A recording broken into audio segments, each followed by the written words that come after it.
Okay, may buntag sa tanan. Anya ta sa atong live video karon. Ug nining kabuntagon gusto ko makapambit sa atong makigsuonan sa buhi kang pulong sa Dios. Ug kay ang pulong sa Dios mo kini ang atong spiritual food. Ito pa rin Kristo, itong Ginoo. Man shall not live by bread alone, but by every word that proceed out from the mouth of God. Ito pa iksoon, kung kita, kinahanglan mo kaon sa pagkaon ng material, matag adlaw, di ba sab, kinahanglan punta mo kaon o espirituhan ng pagkaon sa matag adlaw. Busa ang pulong sa Dios sa matag adlaw, punta, atong kining kaunon, atong ipaambit sa atong espiritu, aron atong espiritu mahimsog, malig-on, o mahimong fruitful, mahimong kahimutan sa tubangan sa Dios. Ug sa di pa ta moadto sa pag-share sa pulong sa Dios, ug pangumusta ang tanang makigsuonan nga nakabati karon diya sa Jazz, sa Dunmar, diya sa Davao del Norte, ug diri sa Davao City. Ug natunta nga makatan-aw mo karon, paminaw mo aron usab kamo aron kamo usab mapanalinginan ining mensahe sa pulong sa Dios. Sa dili pa magampo kita. Father God in heaven, in the name of Jesus Christ, we come unto your throne of grace. And Lord, dining adlaw karon amo kining igahin Ginoo aron kasab kami makakaon sa bala nga pulong sa Dios. Mo kay imong pulong Ginoo imong gihatag kanamo ug kini dili mo balik kanimo nga walay kapuslanan. Lord, ang imong pulong buhig gamhanan ug kahit pa kay sulab ng espada. Salamat Ginoo mo gibuksan mong kasing-kasing una sa mambalang nga pulong karon. Salamat sa panalangin nga dili mawala nga namo kun dili mulungtad sa wala katapusan. Mo kang gidayeg ko salamatan in the name of Jesus Christ. Amen. Amen. As Christian, ingon nga mga Kristohanon, ang Kristohanon o Christians, kung sa man ang Kristohanon, ang Kristohanon anak sa Dios o ang Kristohanon manununod sa Dios. So in the spirit we are, no? We are ang Christians, we are in the spirit. We are in the spirit.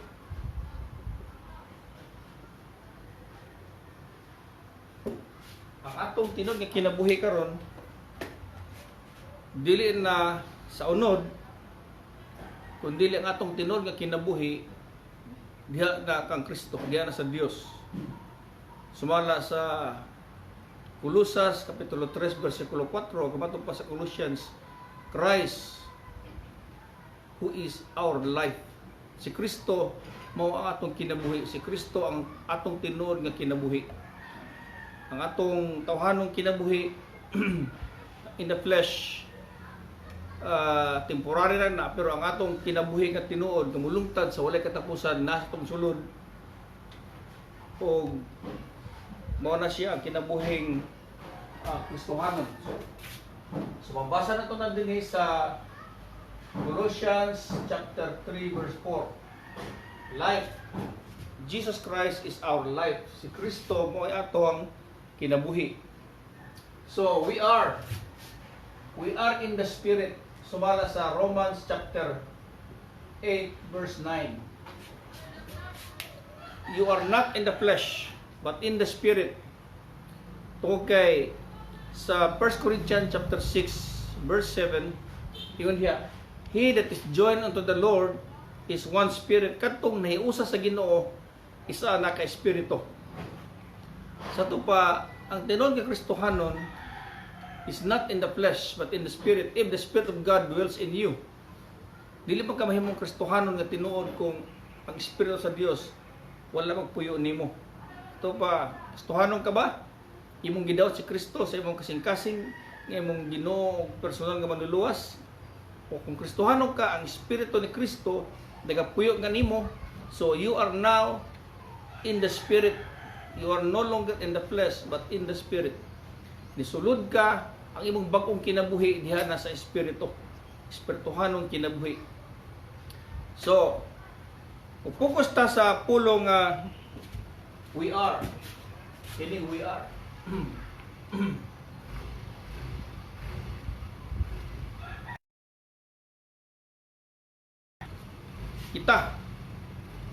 Kita or we are. So, not shall be. No? Not shall be. Unsay kalainan sa we are or we shall be. So, ang kalainan nga kita o ang shall be mahimong wala pa. Ang we are na. Ang shall be wala pa, may tabuay pa. Pero ang Biblia nagaingon that we are children of God. Mga anak ng kita sa Dios. Dili ingon nga abot ang panahon nga mahimot ang mga anak sa Dios. If you believe Jesus Christ, if you receive Jesus Christ, anak ka na sa Dios. Dili kay mahimo ka pang anak sa Dios kung madamlag. Dili kay mahimo kang espirituhanon pa kung madamlag, kung dili you are spiritual, you are in the spirit. We are, because we are Christians, we are children of God, no, mga Kristohano kita. So mo ni dapat mahibaluan nato, atong ma-remind kanuna atong mag-isuna tungod kay usahay ang atong hunahuna puros umaabot gani si Kristo sa iyang panahon. Daghang mga tao nga wala makadawat kaniya tungod kay si Kristo kumusulti siya karon na. Patupan niya, I am the resurrection and the life. Ang ilang hunahuna umaabot pa, paabuton pa. Gani matupa ni Marta, Ginoo, si Lazaro ako igsuon mabanhaw sa panahon sa pagkabanhaw. Ingon si Kristo, I am, ako ang pagkabanhaw ug ang kinabuhi. So, daghang mga butang nga angay natong mahibal-an nga makapalig-on sa atong pagtuo tungod kay ang pulong sa Dios, kung maminaw ka lang sa pulong sa Dios, ang pulong sa Dios mohatag kanimo pagtuo. Sa Romans chapter 10 verse 17 ingon diha, faith cometh by hearing and hearing by the word of God. Ang pagtuo moabot pinagig pagpamalandong o pagpaminaw sa pulong sa Dios. So kung maminaw ka sa pulong sa Dios, makabaton ka og pagtuo. Amen. So we are unsa man sons of God. Sons of God. Ang Biblia nagaingon, now we know that we are sons of God. Kita mga anak sa Dios. Dili paabuton nga mahimot ang mga anak sa Dios, kundi mga anak na kita sa Dios. Kay mga anak naman kita sa Dios, no, dili na kita mga strangers or mga foreigners or mga walay labot sa mga katalingban sa pamilya sa Dios. Kundi naiusa na kita sa pamilya sa Dios, naiusa na kita sa nasod sa Dios tungod kay Kristo. Amen. So sa 2 Corinthians chapter 5 verse 17. Tingon siya diha. If any man be in Christ, he is a new creature. If any man be in Christ, he is a new creature.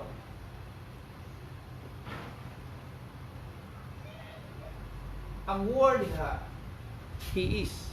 Sa ito pa, nahimo na ang tao nga anak ng Kristo, siya bag-o na siyang tao.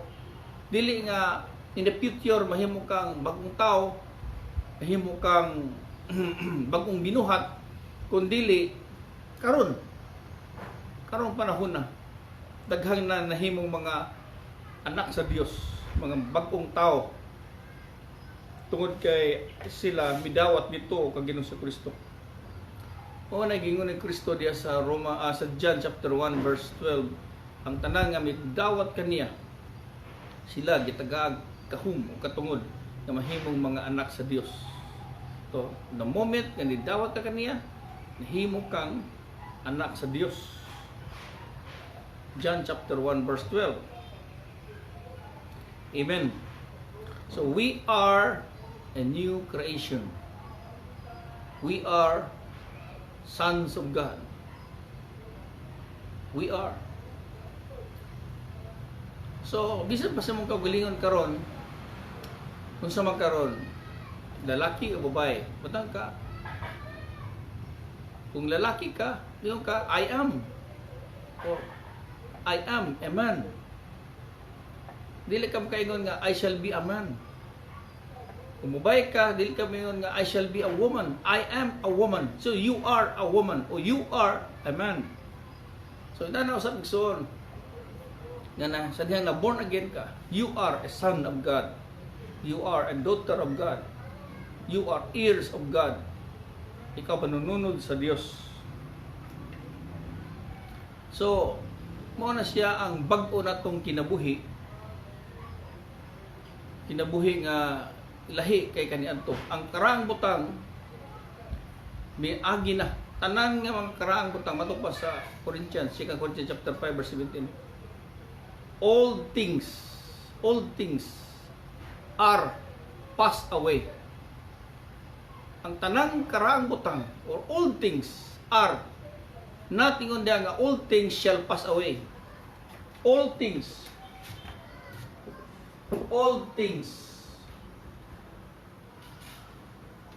are past. Oh.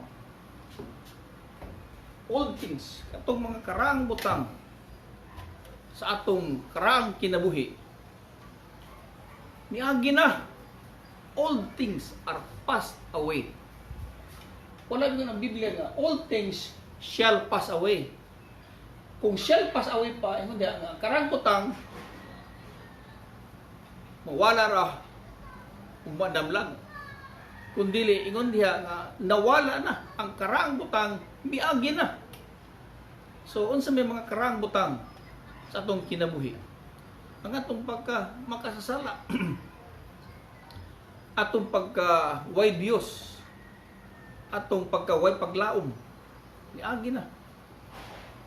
So, tungod kay Jesus Christ nga mong gidawat, ang tanang butang na bag-o na siya. So, you are in the spirit now. Bag-o ka ng tao. Bag-ong panalangin. Bag-ong binuhat. So, matupa ni Kristo sa John chapter 5 verse 24, He that believeth on me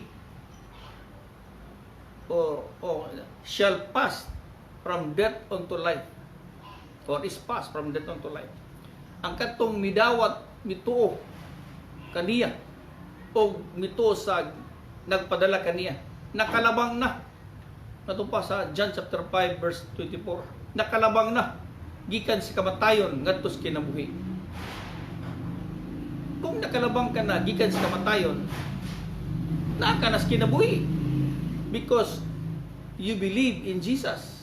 Sumala sa John chapter 5 verse 24. Nituo ka bang kang Jesus? Sa tuba ang kamatayon karaang butang, no? You pass from death unto life. Death is past. So, ang karaang butang, so niya na ang kamatayon. Sa tuba, diha sa Kristohanong kinabuhi, although nga natay lawas nga submit sa kamatayon, pero ang atong espiritu dili na submit sa kamatayon. Ano man, ang kamatayon wala na kagahom gani kanato. Ang kamatayon karaang butang. Bisan pa ang balaod karaang butang. Ano man, ang Biblia nagaingon, Christ is the end of the law. Ang balaod gitapos na ni Kristo. Namatay na kita sa balaod. Ang atong kinabuhi karon bag-ong kinabuhi. Kinabuhi nga binanhaw. Nabanhaw kita. Ang karang itong kinabuhi, namatay na. Sa diyang si Kristo namatay, katong karang itong kinabuhi, namatay. Sa diyang si Kristo, ilansang, itong karang kinabuhi, ilansang. Sa diyang si Kristo, nabanhaw, atong karang kinabuhi, nawala na igsuon. Kaya nabanhaw naman ta. Okay. Busa ang atong kinabuhi karon lahi na gyud kaysa karaang kinabuhi. Kung ito, all things are passed away. Ang karang butang niagi na. Bisan pa ang sala nag-reign siya from Adam to Moses. Sumala sa Romans chapter 5 verse 14.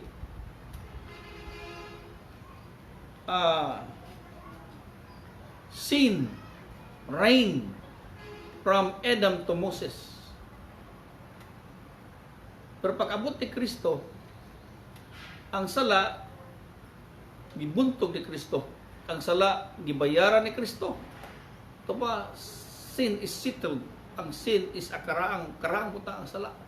Usa ang tanang Kristohanon nga tinuod, ang sala wala na kagahom kaniya. Ano man, namatay ka na sa sala. Amen? Dili ka na pwedeng magpadayon sa pagpakasala. Ano man, sin has no more dominion over you because you are not under law but under grace of God. Dili na ilawom ka sa balaod, kundi sa grasya ka na sa Dios. Amen? So, kung na pinagkamaayo nga atong nabatunan sa dihang nahimot ang Kristohanon, ang karaang butang miagi na, ang tanawa, ang tanan bag-o na. Sa bag-o na itong kinabuhi karon, kung sa'y muhang huna-huna, maningkamot ka para mabalaan? No. Although nga magbuhat ta og mga butang nga balaan, butang nga maayo, apan ang Biblia nag-ingon, kung naa ka na kang Kristo, you are holy. Not to be holy, not shall be holy, but you are holy. Gani ang tawag sa Biblia sa tuwa, saints. Saints that are in Ephesus, saints that are in Philippi. So, balaan. So, we receive the righteousness of God. We receive the gift of life, holiness, balaan ta. So, ano na yung mga butang ang anatong tuhuan, atong kinabuhi, tungkol kay mo kinang atong bagong kinabuhi. Usahay, magunahon na ta, gusto kong may sama kang Kristo. Gusto ka bang may sama kang Kristo?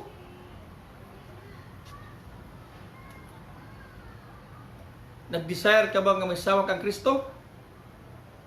Kung nakasabot ka sa imong kinabuhi suon, dili ka mag-desire ka magsama ka kang Kristo. You believe that you are like Christ. Believe. Tuhi. Kay mo ka na ang tinuod nimong kinabuhi. Kanang nag-desire ka nga masama ka kang Kristo, ambot pasabot ana, you are ignorance. Ignorante ka. Wa ka pang masayod sa imong tinuod nga Kristohanong kinabuhi. Ang Kristohanong kinabuhi, ang spirit life is like Christ. Dili naman na panganduyon, ana na kanimo. Pastor, na makay bersikulo ana. Basahon na to ang 1 John. 1 John.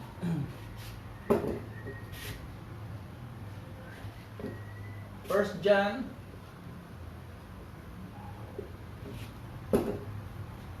chapter 4 verse 17. It says here, as He is, so are we. In this world,